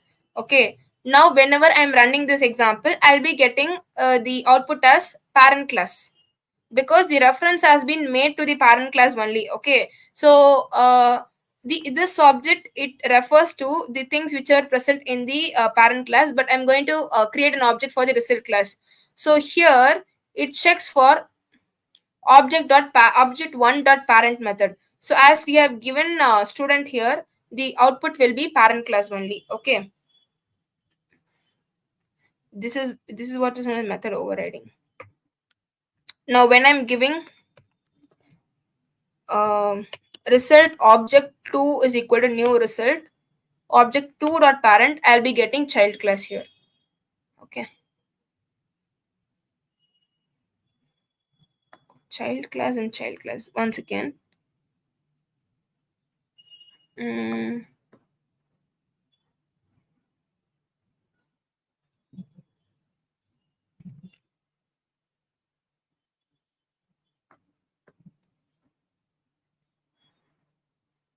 student object 1. Okay, in the sense, like whenever we are using the parent class as a reference thing, usually whenever we are creating an object, it refers to the things whichever is being like returned only in the only in the parent class. Okay, so for this entire parent class we are going to create an object which is quite similar to the result class, but this is quite object which is created only to the parent class. I mean, am I confusing? Okay, wait. So this object, whenever we are using object 1 in correspondence with this, we are going to create. Okay, we are going to call the constructor of the result class only, but the referencing parent class or the referencing class for this constructor will be my student class. Okay, here this is a kind of creating a simple like a simple um, I mean object for a class. So here this is a common way of how we are going to create an object. So result object 2 is equal to new result is the default method how we'll be calling. In this method, as I am giving here the same method name, it is getting overridden. Okay, so this is the case of method overriding, and which is runtime polymorphism. Okay, so here I'm giving my parent method in student class, and in my result class I am changing the definition of parent method. Okay, so that's why this change is getting reflected everywhere. So this is a runtime polymorphism, or it is a dynamic polymorphism. Okay, so this is the thing what is meant by a method overriding. If you are working it with different examples, it actually means that you are going to make use of the result constructor. You are going to make use of the child constructor in reference to the uh, parent class constructor. Okay, and this is the normal way of defining an object. Here this is known as method overriding. Method overriding in the sense you are writing a particular method in the parent class and you are again redefining the functionality, or you are redefining the block of that particular method in your child class. So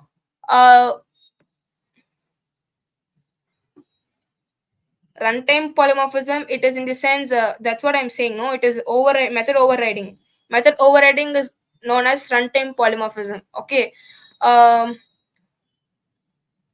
see, we are going to have a same method. Okay, we have defined that method in our parent class, saying that whenever parent object or whenever the parent method is called, you are supposed to print parent class. Okay, but whenever we are extending the functionalities of student class in a result class, all the functionalities will be can be used here also, right? As we have seen in our previous example. Now here I'm going to redefine my parent method. I'm going to change the functionality of the parent method in my child class. So whatever I am doing here, okay, I'll be only getting the changed value. Does it make sense? Runtime polymorphism in the sense method overriding. Okay, overriding in the sense, as the name suggests, you are going to override a functionality. Okay, so the same method only. hmm, in my parent class, I will be defining something. I'm just going to make use of the same method and I'm going to redefine it. I'm going to override the functionality it in my child class. So whenever I'm trying to create, an object for my result constructor, my child class constructor, and whenever I'm going to call the parent method, I'll be just getting the child class as my output. But if I'm going to create my if I'm going to call the student constructor, my parent class constructor, I'll be getting only my parent class. So here the method is not overridden. Whenever I'm making use of the result constructor only, you'll be able to check the method overriding, and this is called as dynamic polymorphism. Okay, and when it comes to method overloading, you are just going to change the number of parameters. Okay, number of parameters in the sense, for example, I'm going to calculate my method is int sum. Okay, I'm going to pass three values, I mean two values here. Okay, and I'm going to have the same int sum function where I'll be having three values here. The thing is, as we have already said, what do you mean by a polymorphism? A same thing or a same object can take multiple forms. Okay, in this example we do call it as method overriding because we are going to override the definition of a particular method. Okay, whenever you are even creating something like this, okay, it is getting reference to the parent class, but you're just going to create a object with in accordance to the child constructor. Okay, that is the reason we are getting the overrided definition. Okay, uh, it is quite similar, it is quite different to what is a method overloading. Overloading in the sense, we do have same method name, but there will be a difference in the number of parameters which we are going to use. Okay, so I'll be giving you an example for that.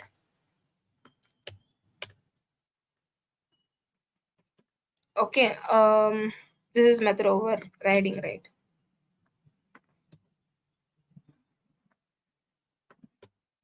Okay, so I'm just going to have int sum 1 comma 3. Oh, sorry, int a comma int b, and I'm going to just return a plus b, or let me say void sum int a comma b, system.out.println A plus B. Mm, okay, I'll be creating student s1 is equal to new student. This is my default constructor s1 dot sum 1 comma 3.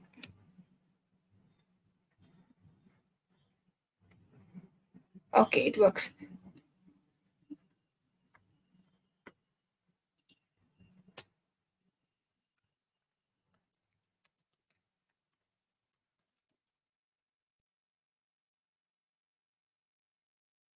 Anonymous object and anonymous methods. I mean, I know only about anonymous class. I'm not sure about what you mean by anonymous method or object. So we'll Google it. Wait.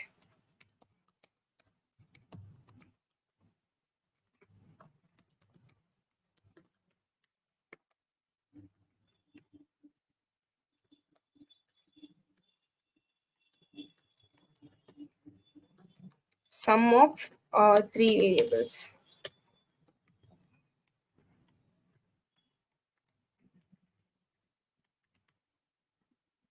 Mm,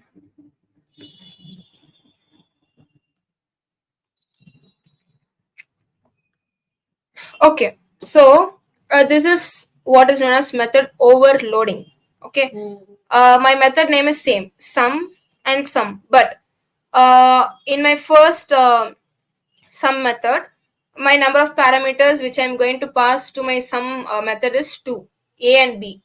Whereas when it comes to the second method, I'm going to pass 3 parameters. Okay, so whenever I'm going to, so in first thing, I'm going in first s1 object, I'm just going to pass 2 parameters, which is going to call the sum method s, and I'm going to create another object. S2 is equal to new student of s2 dot sum 1 comma 2 comma 3. Okay, so here I'm giving two parameters. Okay, I'm going to call the sum method by giving two parameters, so it correctly identifies the sum method which will be having two parameters, and this will be getting executed. And whenever I'm passing three parameters correctly, this method will be getting executed, and this is known as method overloading.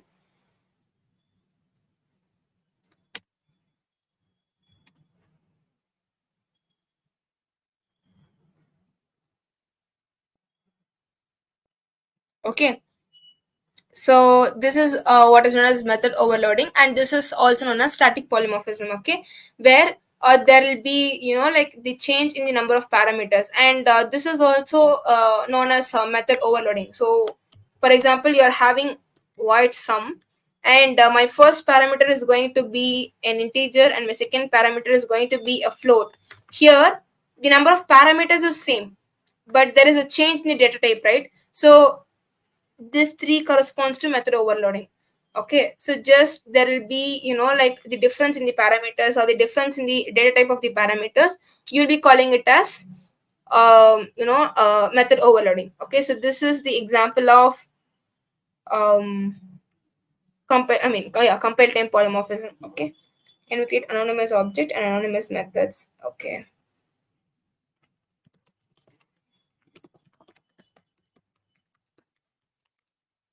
anonymous objects.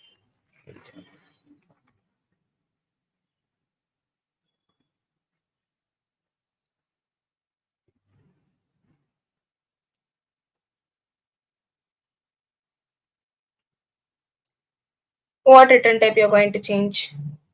uh Yeah, if return type is changing also, it comes under method overloading only. Okay, so this in this way you can make use of anonymous objects or anonymous methods. So usually anonymous methods, in the sense we know the name of a class, okay, but we don't know what are the methods which is being available there. Okay, so simply what we'll be doing is we'll be just printing that class name dot run method. Okay, if you are giving this, all the methods which is present in the class will be getting executed. in the sense we don't know, like we don't know what is the methods which is present inside a class. Okay, but we don't know the method name, but we just want all the methods to run. We'll be using dot run. Okay, dot run now method. And if we want to create an anonymous object, just we'll be following the syntax: new, the constructor name. Here my class is the class name, dot the method to which we are going to create an object. Okay, so this is, I mean, usually we don't use anonymous objects and like methods and all. Okay, whenever we are going to use whenever we are going to create a system, an entire system like console based application, like ticket booking system and all, we know the methods which is present in the class, right? So we are not going to do anything with anonymous methods and objects. Okay. um okay, so people are clear with what is meant by method overloading and method overriding. So if you people have any doubts, you can let me know in the chat window. Anonymous method in the sense like yeah, that's what in a class we are not going to have the correct name of the method, but we want to access that method, means we'll be using run command. Okay, an anonymous object in the sense you are not going to give any object name. Here our object name is s1 and s2, right? So in anonymous objects you will not be giving any object name. Just like that, you are just going to anonymous object here, no, it will be something like new student dot method name is sum 1 comma 2 comma 4. This is going to work, but I think this carries no meaning, right? Because whenever we are building up some applications, when you cannot use an anonymous object or an anonymous method, or obviously you must be aware of all the methods which is being written in your class, and you have to have an object. So are you people able to follow? Because now we'll be seeing about collections class in Java.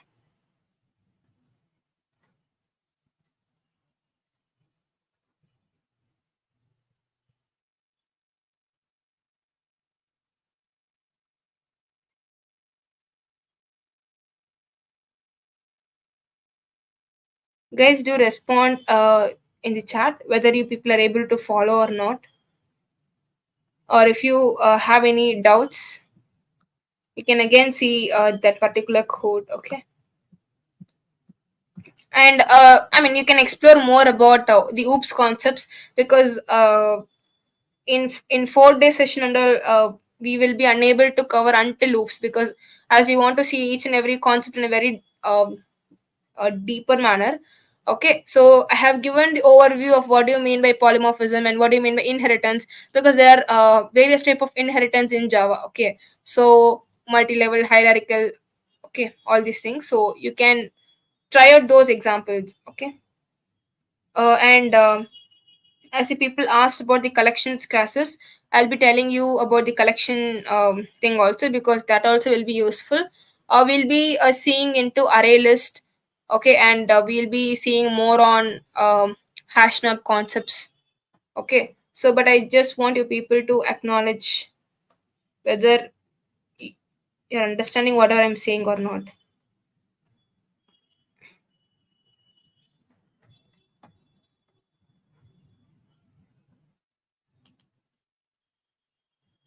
Only 6 are watching. Guys, are you fine with this? Why nobody's responding? Banu, Dheeraj, Vaibhav, are you people able to follow?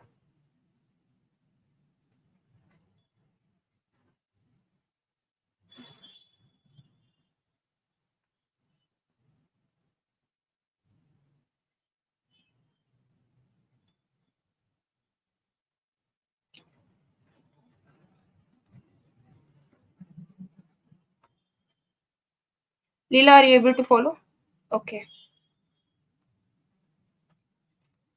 Okay.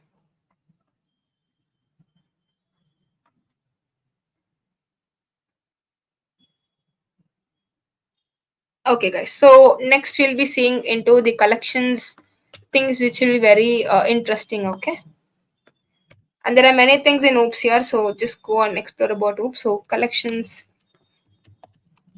class. First thing is we do have many things like array list,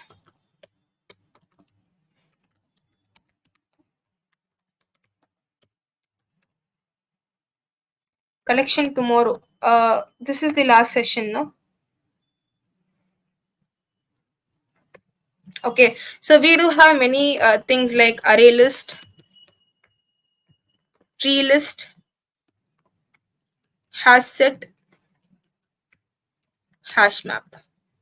No, tree list, no, tree set, sorry. Tree set, hash set, hash map. And also we do have a stack.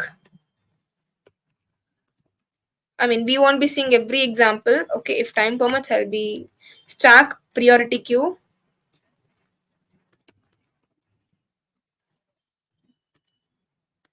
Okay, and all these things. So now we'll be seeing array list, hash set, and hash map. Okay, so array list is something very very similar to an array or a list in Java. Okay, so the syntax for creating an array list is array list. In array list means you're going to store collection of elements of same data type. So you want to specify, mention what data type you're going to store in an array list. Okay, so you're going to store integer values. Array list integer, arr is the array list name, is equal to new array list of. Okay, so this is the general syntax. Okay, wait, I'll be showing you the collections class.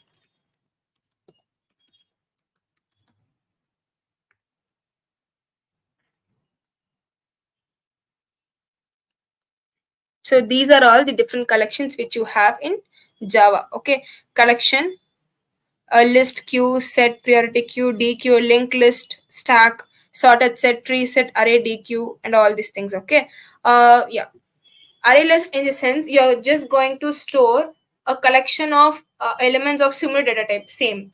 But in array list, it will be dynamic. Okay, because whenever we are using array or whenever we are using array concept, you want to mention, you want to specify the size of the array, right? But here it's nothing like that. Okay, so I'm going to create an array list uh, of integer data type. Okay, so this is my syntax. Now I'm going to add elements into array list. Okay, we do have many predefined functions with collections class. So for adding the elements, I'll be having add method arr dot add one, arr dot add, array list name dot add two, array list dot add three. Okay, if I'm going to print my elements in the array, I'll be just printing arr. So it will be getting printed. 1, 2, and 3 are the elements in my array list. Okay. And if I want to print the size of my array list, I'll be just using the predefined method size. It'll be giving 3 because array list size is 3, right? If I want to reverse my array list, I'll be using collections. Oh, collections dot reverse array. So if I'm going to print in this sense, I'll be getting 3, 2, and 1.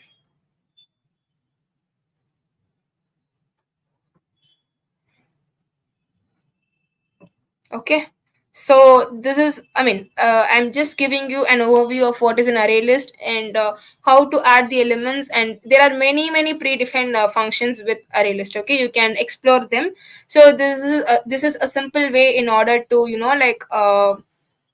reverse an array list, and you can also find the array list size by using arr dot size. And next thing we'll be seeing about hash set. Okay, what do you mean by hand hash set? So you're having an values in an array. Okay, you're having some duplicate values, 1 1 3, sorry, 1 2 3 3 4. So you want to maintain another data structure which only contains the unique elements which is present in arr. which means hash set is a data type which doesn't allow us to store duplicate elements. So whenever I'm going to like add it in my hash set, I'll be having 1 2 3 4 only. Even though my 3 is getting repeated in my ARR, whenever I'm going to add it in a set will not allow duplicate values. Okay, so the thing how we'll be creating hash set is hash set, the type of data which we are going to store in an hash set is my hash set name, new hash set of. Okay, now set dot add, I'm going to add set dot add 1, set dot add again 2, set dot add 3, set dot add 3, set dot add 4.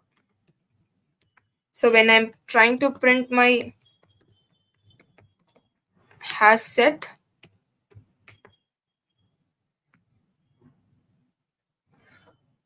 I'll be just be given 1 2 3 and 4. So even though we are having multiple entries, okay, see, I'm going to add 2 3 times, but still we have only unique elements in an hash set. So this is what is the this is the functionality of hash set. And even you can find the length of the hash set by using dot size method. Okay, and another people are you able to follow whatever I'm saying? And we'll be seeing the last concept of the Java session, which is hash map. Okay, I don't know how many people know about the dictionaries. Okay, so usually whenever we are taking hash map, we do have two important things. One is keys and another one is values. Okay, so in an hash map, the data will be stored in the form of key value pairs, where the key and value will be separated with a colon operator. Okay, and the keys must be unique in a hash map. In a hash map, the key values must be, I mean, the keys must be unique. Okay, and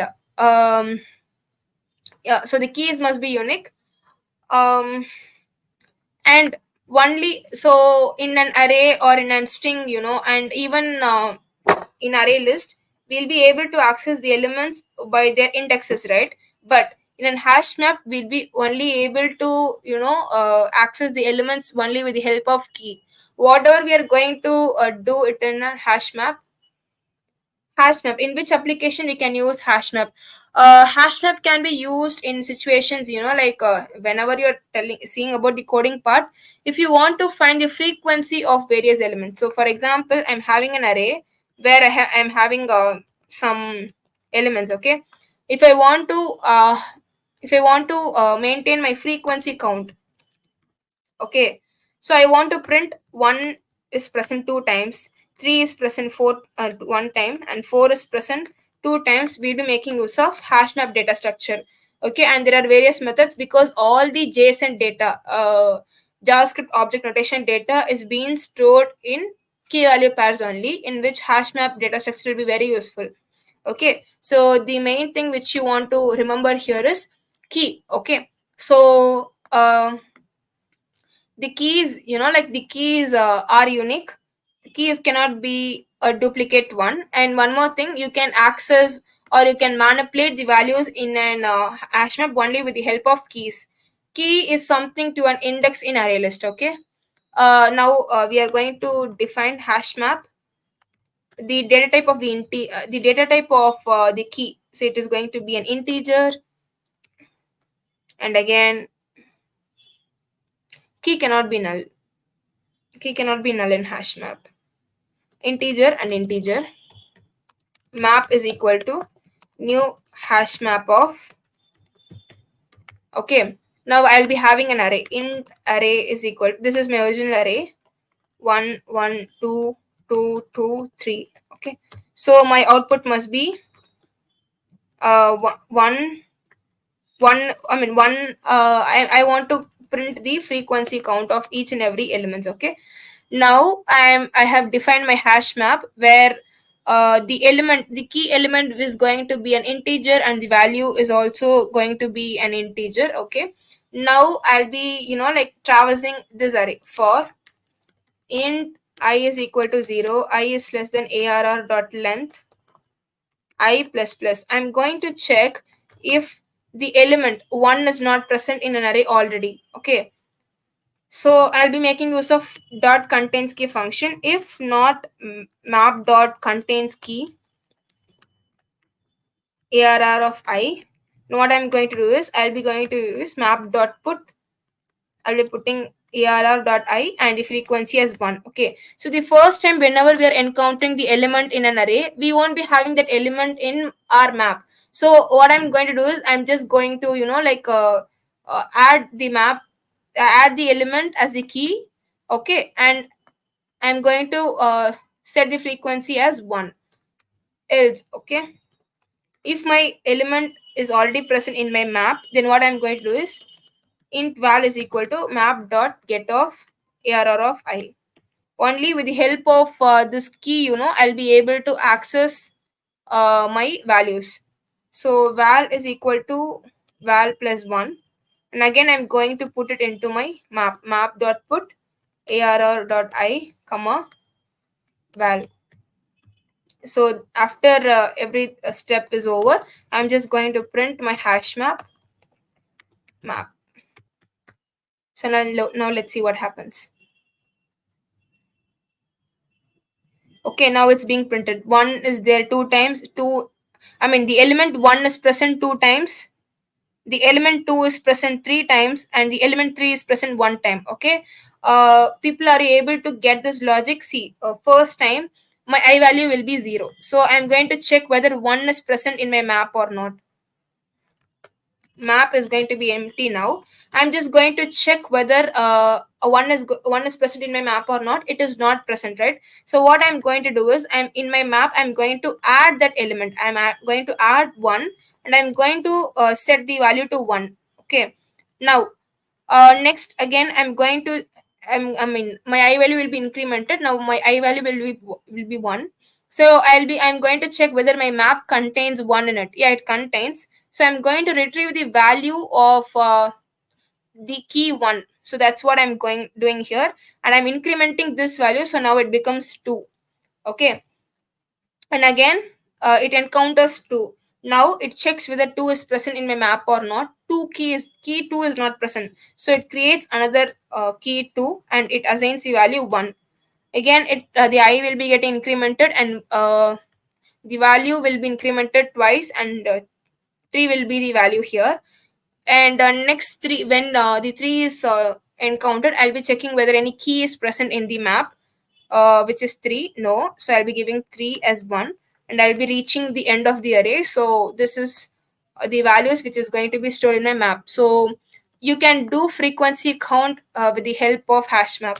So yeah, this is all about, and there are many things about collection. So as we have seen, we do have stack, queue, priority queue, tree set.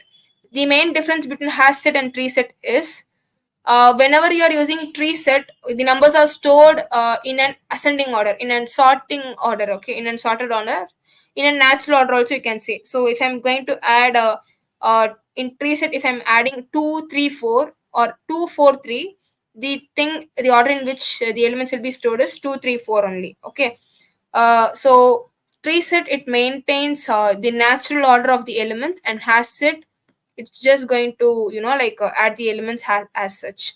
So yeah, with this we'll be winding up today's session in the sense the Java session.